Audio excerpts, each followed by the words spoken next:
Hey, what's going on, everybody? BDO44 coming at you with another video. All right, so I'm just sitting here relaxing, thinking about some of the points that I've made and wondering if I've actually zeroed in on a specific part of a specific point.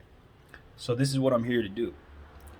The reason why I think Brooklyn should be interested in trading Kevin Durant for Anthony Davis. The most important reason why I think that is because Anthony Davis is worth what KD is worth.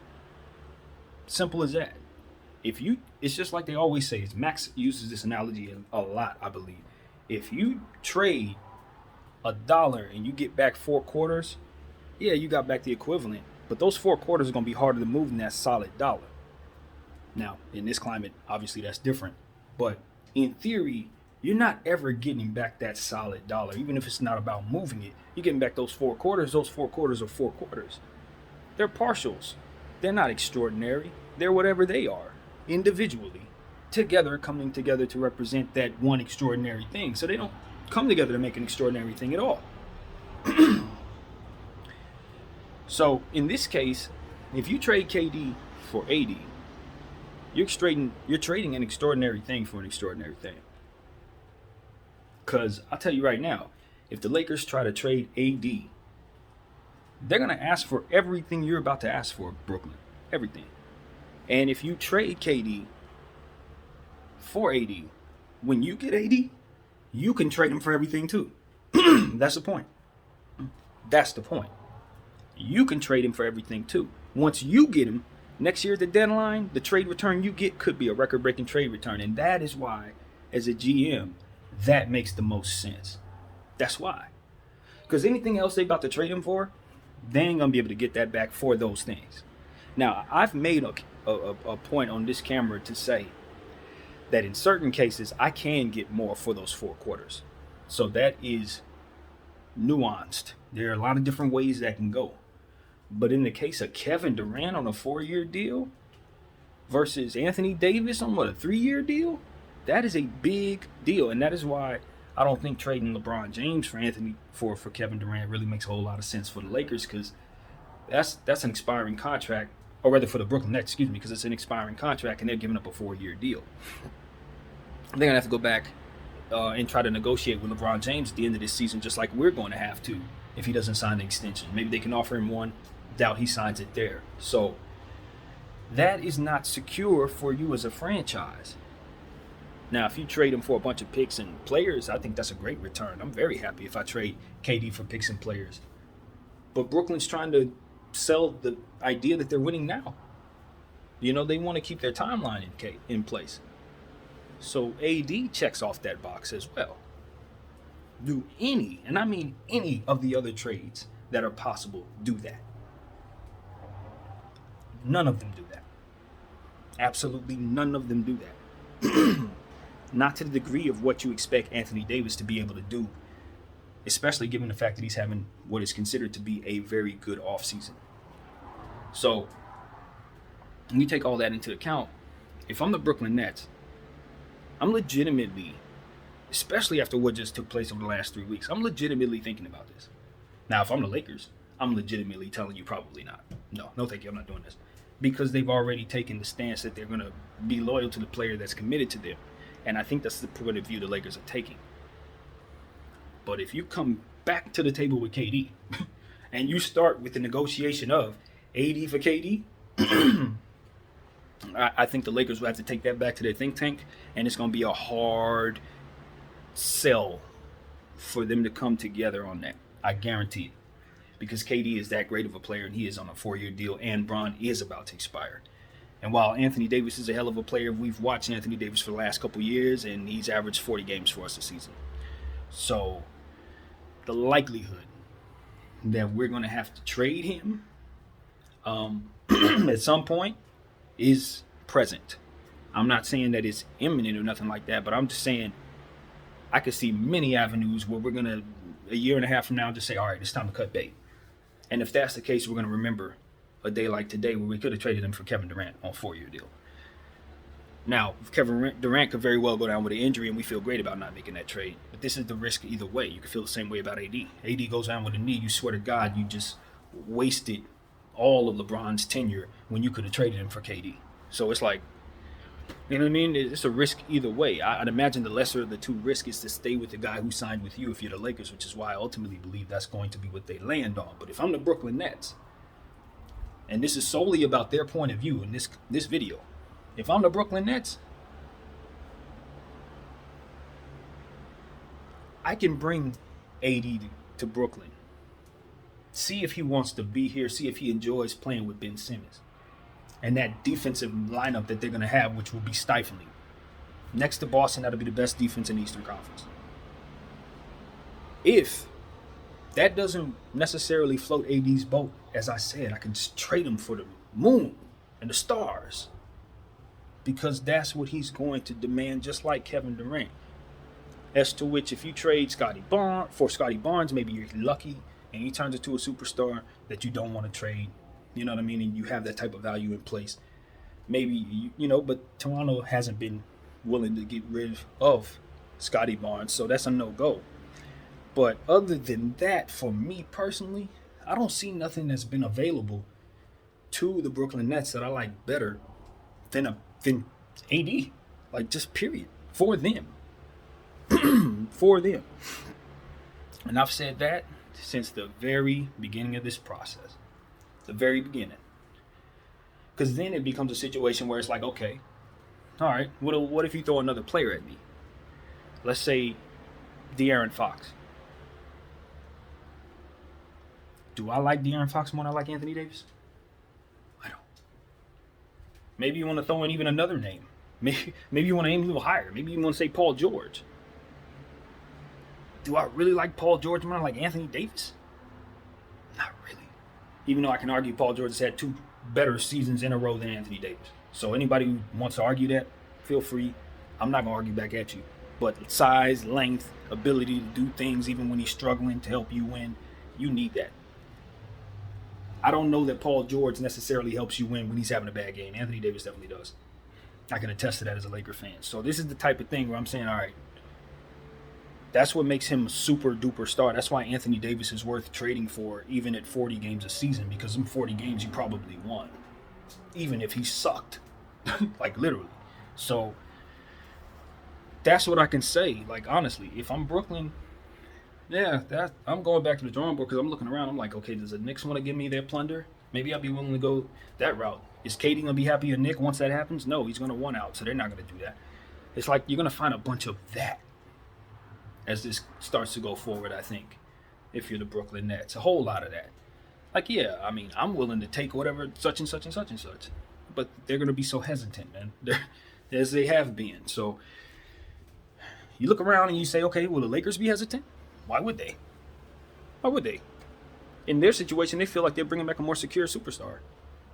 If they are inclined to believe that this is something to do, that would be the theory I have in mind, to be clear. They feel like they're bringing back a more secure superstar. So why would they be hesitant in any way? Would the Lakers necessarily need me to do all kinds of this, that, and the third to add on to it? Nah, we wouldn't ask you to give us anything else, obviously. No.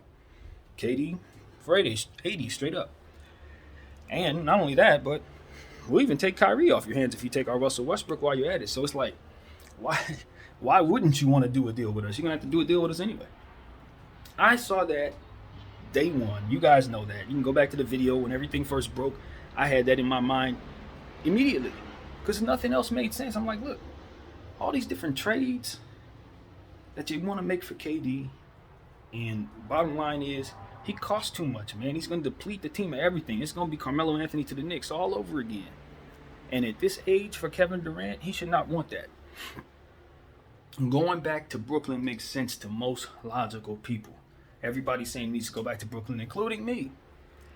But with the intention to do what? With the little bit of time he has left to play. You have to believe that Brooklyn is going to win in order to think that makes sense. And why I don't have a problem saying Brooklyn is really solid with Ben Simmons and Kevin Durant, because I do think that's an ideal fit. Kyrie wants out. That part is clear, even though the whole thing with his representation, all that, if they don't give him his money, he's out. Like, they only get him for one season at absolute best, unless they want to give up on that notion. Now, if they win a championship, maybe they do want to give up on that notion, but it's more likely they'll just move on from him. And if they win the championship, it wouldn't matter, right? Everything's good. But what we're saying is this. I don't think Brooklyn has what they need in place to make that whole if Ben Simmons isn't absolutely 100% healthy and worked out all of what needs to be worked out. I don't know that he's had enough time to do that. And most importantly, I don't think a win now championship expectation season is what's best for him. Do you understand that part of it? Because that part is something that nobody's really thinking about but me. I don't feel putting Ben Simmons in a you must win a championship right now for KD situation is very good for Ben. So if I'm inclined to think that he may struggle in that circumstance, and he's eating a third of the cap, KD's eating a third of the cap, and Kyrie's can't wait to get the hell out of here, and I don't know if I can get anything for him because his value's not where it needs to be. Why do I think I can go back to Brooklyn and win against the field that looks like what it does right here? Look at the rest of them teams and tell me with a straight face that you're going to listen to these pundits tell me and you that they expect Ben Simmons and an unhappy KD and expiring Kyrie to run through the Eastern Conference after what we just saw from Boston. You sure they're your favorites? Because that's what they'll have to be to make this make sense. Not near the top, not a playoff team, but the champion. Because that's the only thing they should be accepting at this point, especially if you're Kevin Durant. You don't have time for this. You know what I mean? Your legacy's on the line. Legacy. Because you know how he feels about that. But, like, you don't have time for this, basically. And most importantly, if I'm him, you just disrespecting my friend. As I equate it. Now, me personally, BDF44, I don't really see it that way, to be honest with you. I don't think it's disrespect. I think they did what was logical there. They reacted to what Kai has done or hasn't done as they see it. So that's their right at the end of the day. But, you know, I see what the leverage y'all tried to use, try to get him paid. You know what I mean? Did not work. It's kind of that, you know what I mean? But at the end of the day, as I said in the beginning, if he didn't plan on going back to Brooklyn, this is a tough situation because now you're caught off guard by the notion that you may have to, et cetera, et cetera. So with that in place, you really think he's about to go back there and just go on a rampage and just win a championship for the Brooklyn Nets and Joe Tsai? You think that's what is imminent that's going to happen? I think he's more likely to want to try to get the hell out of there all season long, maybe even hold out if you bring him back there. Yeah, I think it's more likely he holds out than you win a championship, if we're just weighing the two extremes. Yeah. So if you're the Brooklyn Nets side of things and you're one of those people that's saying they need to bring him back and hold him hostage, to do what? Look at the rest of that roster and tell me you serious about that. To do what? Against Boston? Against Miami? Against some of these Western Conference teams that are coming together? You ain't beating none of them. You're not. You're not. Even if Ben Simmons is 100% healthy, I don't have y'all winning the championship. No. Sorry. Because now you're relying too much upon KD to stay healthy. Now you're relying too much on Kyrie to stay healthy. Which is something that I would say y'all need more support and more insurance for than what you have on that roster. Giving away first round picks and stuff like that, we've talked about it too much. Brooklyn needs to move on. They need to. Because at the end of the day, they're not going to be good enough, even if everybody agrees, in my humble opinion. And I know the pundits tell you otherwise, but it's just take a look at the teams that are out there. They don't have enough size. They don't have enough defense. And KD and Ben Simmons are going to have to play elite basketball just to get them near the top of the Eastern Conference. Elite. And that's Ben having not played in 2 years off a bad back, as well as the circumstances that we have talked about. So, look, man, that's that. I've spoken about it 1,000,006 times. The Lakers is where it comes back to. It comes down to Jeanie Buss saying, all right, let's just give them AD. They'll take Russ. And we'll bring back those two who want to play together And then, we'll see if it works out. Obviously, I don't personally like the idea that we don't have enough elite size once we do that. Me, BDF 44. I then look at that team and say, like I don't like us at the top of the Western Conference if we do that necessarily. We would need to retool some more to make sure that we have enough bigs that can defend elite bigs. Because once you bring in KD, yeah, we're going to outscore the hell out of people. We're going to be really, really elite. We're going to score 130 points, but there are going to be certain games we're just going to lose because we're going to get outclassed by a lot of athletes that are young and long and ultimately a lot of bigs like Joel and Giannis who are going to be eating at our paint at a consistent clip. Because I like Juan Toscano Anderson, and you know what I'm saying? We got Wenyen Gabriel. Who else? Stanley Johnson's in there. Thomas Bryant, if I didn't mention him already. Yeah, those are good bigs, but once they start running into them real elite guys, and ain't no Anthony Davis presence to check those dudes, Jokic and Karl Towns, and Gobert, we can run out there with KD and LBJ and Kyrie, but I promise you, it's going to be injuries that we're going to be most concerned with either way, whether we trade AD or not in this case, and that is my hesitation. That is truly my hesitation. I know for a fact that AD is a more elite presence defensively today than KD, plus he's younger. At the end of the day, he's younger. So I can make the argument on both sides. I most definitely can make the argument on both sides. But for Brooklyn, yes, please, please, please, come back around, Lakers. Let's talk. Let us talk. I don't have nothing. This guy may hold out. The best thing I can do is trade him for something I can trade again for the plunder that I ultimately couldn't get today. That it relieves me of the circumstance of having to bring KD back and still keeps that type of value available to trade next time I'm able to. So that's how I'm looking at AD, a tradable piece for the Brooklyn Nets. Crazy, right? God, how come it has to be that way? I want the NBA to straighten itself out in such a ways to where guys aren't locked into situations just because they've been paid what they've earned over time. If a guy wants to stay in one place, it shouldn't be a negative like Dame Lillard. It shouldn't be seen negative. If a guy wants to get the hell out of here like LeBron James or James Harden, it shouldn't be something that ultimately is a deal breaker for the whole, system itself. Like, let's evolve NBA. That's what I always say. My name is BDF44. I thank you all for watching.